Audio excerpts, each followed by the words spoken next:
Chat with Glendora, a show for living right. A chat with Glendora makes your day so bright.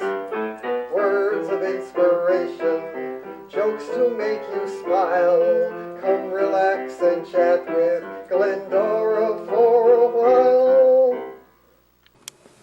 Well, good morning, folks. This is the Monday after Mother's Day,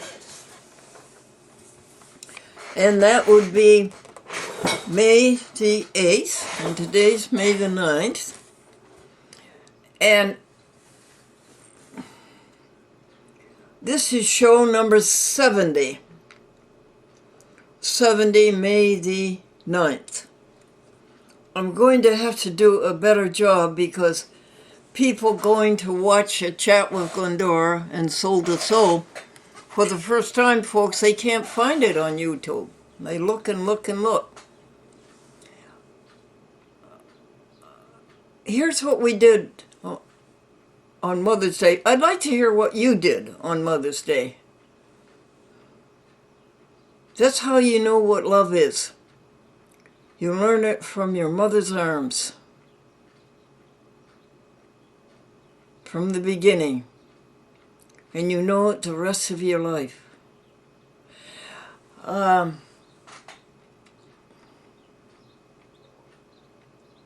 We bought a Mrs. Smith's frozen apple pie.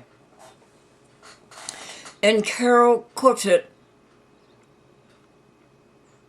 for about 70 minutes at 350.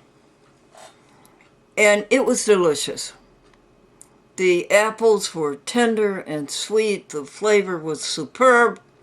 The crust was just the way a crust should be. And then I added more cinnamon and more sugar because that's the way my mother liked it.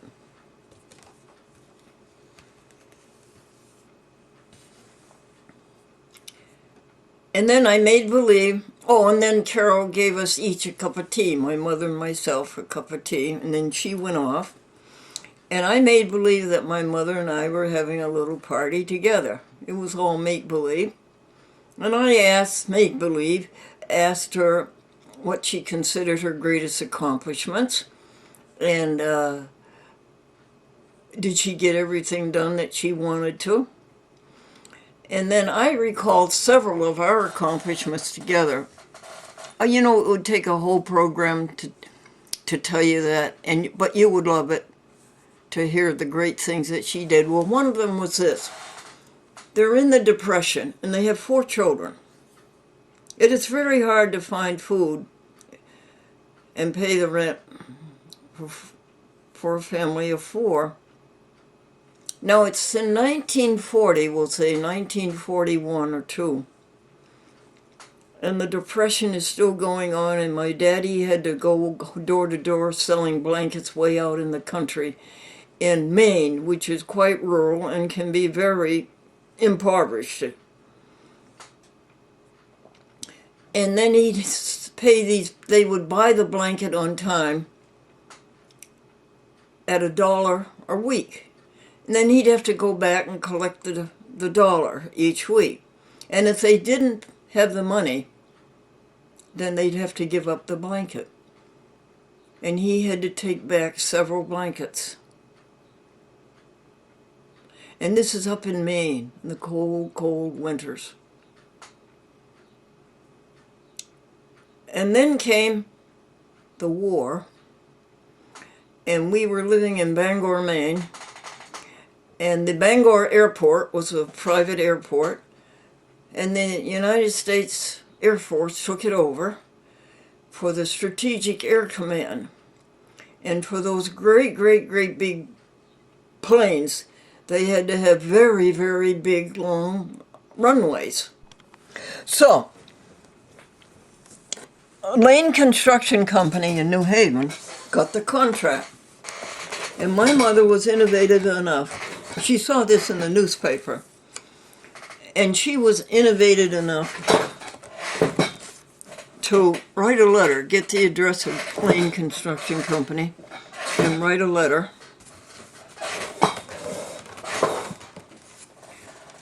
And she said, I will offer them room and board. And by the way, we were not far from the Bangor airport, maybe 4 or 5 streets worth. And I've forgotten what she charged them, but let me first tell you what she offered them. She offered them the room, and then she would get up at 4 o'clock in the morning, and she would pack their lunches. I think she had 4 of them.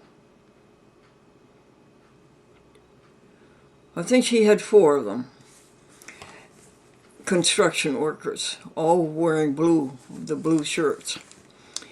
And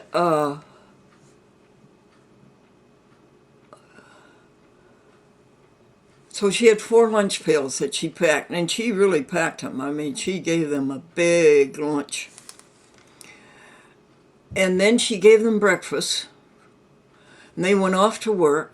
Then they came back around 5 o'clock, and she gave them dinner. And then in addition to that, she did their laundry for them, washed their dirty clothes, and then ironed their shirts, even they were blue-collar workers.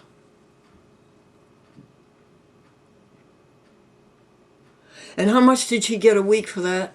I believe it was $9. Room and board. We were desperate. I told you about that. And then in addition to that, my poor daddy had cancer on the tongue. And that's a story too someday to tell you about.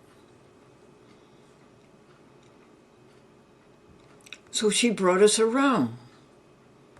There were dollars to buy things with.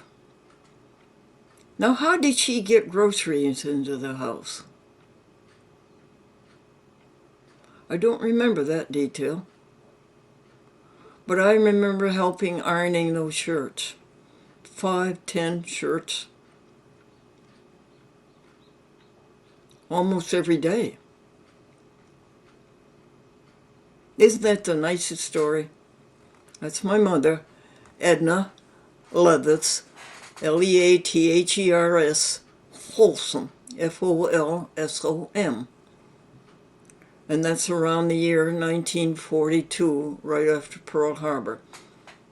And you can see why the United States wanted an Air Force base. Of course, they had Air Force bases in Presque Isle and in Van Buren, I think, and in Limestone. But they needed that downstate Strategic Air Command. Why not? They were head-on facing Nazis. Now,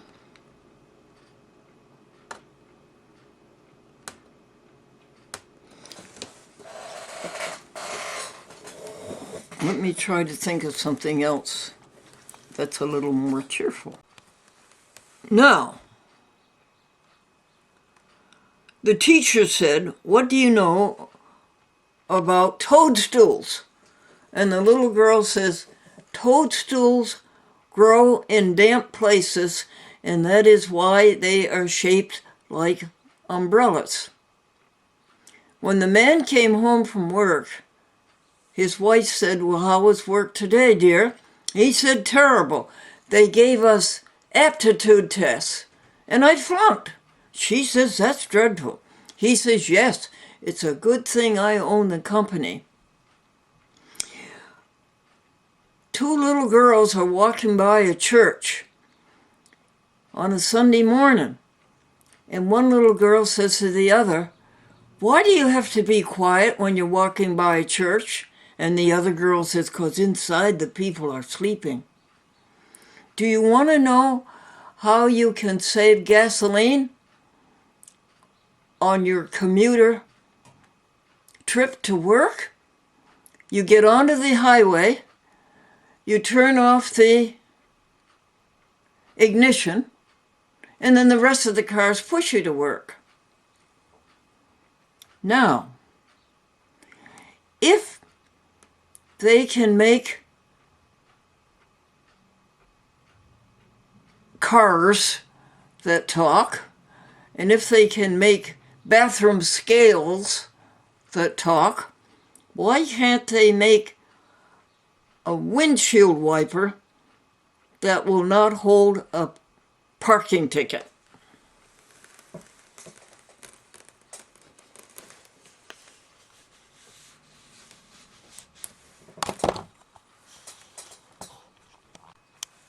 Oh, folks, I wanted to add to that hard work that my mother did, that she also did their washing. And back then, let me tell you what a washing machine was. Okay. You filled the washing machine with water, and then you put the soap and the clothes in it, and you let them wash. Maybe for 35, 40 minutes, maybe even longer. And then you had to put the clothes through a wringer. You drained out the water, the wash water, and then you put the clothes through a wringer. And then you put the clothes back into the tank of the washing machine, and you let it fill with water and rinse it. And then you had to drain the water, the rinse water, and then you had to put the clothes through the wringer again. It wasn't like the washing machines of today. You dump it and leave it. No. Wasn't she a grand person to work so hard and to pull us through financially? And my poor daddy, let me repeat, he was in the Harvard Medical School, and they were experimenting on him, on the cancer. But that's a lovely story. I'll have to tell you that someday. Folks, we have some words, vocabulary words for us to expand our speech. First one, 91. Acknowledge. Acknowledge. To own as a, would you please read it to me as a what? With gratitude. With gratitude. As a benefit or imposing obligation. Beautiful. As a benefit or imposing obligation. Acolyte is the next one. Acolyte is a helper. Acquiesce. Acquiesce means to agree passively without consenting. Would you read the full definition? To accept or comply passionately without implying consent or agreement. Yes, much better. Acquirement. Acquirement is something gained through effort or study. Could you read it, please? Personal. Wait a minute. Let's see. To accept or comply. Oh, we already did that one. Acquirement. Personal qualities or resources achieved by endeavor. Beautiful. Yours are much better than mine. And the last one? Acquisitive. ACQUISITIVE. IUE. What is the first letters, please? ACQUISITIVE.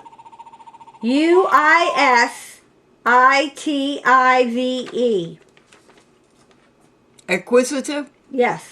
That means greedy or grasping. Thank you very much. Okay. Do you have a prayer there? Do you want to do the next words? No, thanks. That's enough. 5 a day. It says Corinthians 12:9. Oh, that's good. Would you read that to us slowly? My grace is enough for you because power is made perfect in weakness. Power is made perfect in what? Weakness. In weakness? Yep. Okay, thank you. Do you have any jokes? Yep. Thank you for doing this. You're welcome. Nickel and a dime. A nickel and a dime sat on a fence. The nickel fell off. Why didn't the No, the dime fell off. Why didn't the nickel fall off? It had more sense. I think I had that upside down. A nickel and a dime sat on a fence. The nickel fell off. The dime did not. Why? Because the dime had more sense. Smart duck. What do you call a smart duck? A wise quacker. Shiny new penny. What's the difference between a shiny new penny and a dime? 10 cents. Lightning. Daddy, what's the difference between lightning and electricity? Daddy, you don't have to pay for lightning. James Parsons. A man called the hospital, folks, and he says, I'm inquiring as to the condition of James Parsons. And the nurse said, well, Mr. Parsons had a good night's sleep. He's resting comfortably today, and we think tomorrow he will be discharged. Who is calling? And the man says, James Parsons. The doctor doesn't tell me anything. How long have you been with the company? 2 years, sir. How much money do you make? $250 a week, sir. Well, said the CEO to the young man, I've been watching your performance and I'm pleased with you. And starting the first of the year, I'm going to make you vice president of operations, and that pays $150,000 a year. And the young man said, gee, thanks, Dad. And stockbroker. Stockbroker said, you'd be surprised how many people come to my office in a Lincoln with a chauffeur to get advice from a guy who comes to work on the subway.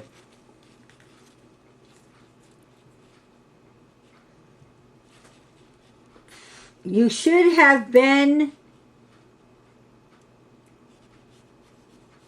Can I help you? I don't know. It says you should have been. And it looks like hero at something.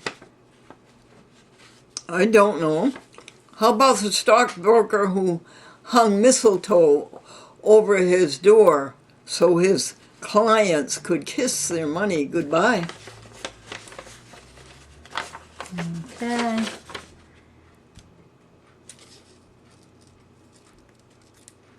How about the stockbroker who came home from work and his neighbor said, what's new on Wall Street? And the stockbroker said, our son Irving, he just started working for us. Put your right hand into your right. Oh, okay, if you put your right hand into your right pocket and you took out $50, the teacher said, and you put your left hand in your left pocket and you took out $30, what would you have? And the boy said, somebody else's pants on. Laugh up their sleeve is the last one. What was it, please? Laugh up their sleeve. Oh, folks, do you know why people laugh up their sleeves? That's where their funny bone is. Okay, that's the end of the joke. Well, thank you. You're welcome. Good job.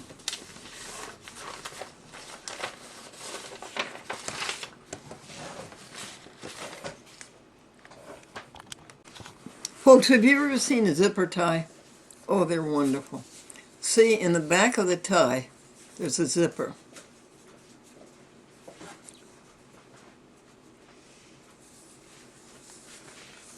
And then what do?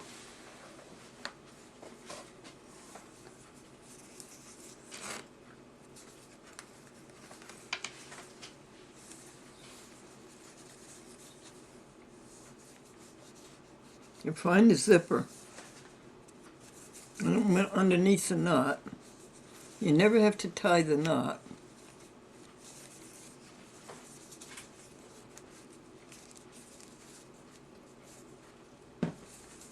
Okay. Do you know how I untie this? I do not. You pull this down. There's your zipper. And then this goes over your head, and this goes under the button down. And then there's no tying. You see this little tab here? You pull that up. Isn't that neat? We bought, how many of them? 10 of them? 6 of them? For $20 from Amazon. How many did we buy, Carol? I think 8. 8? Yep. Oh, thank you, dear. You're welcome.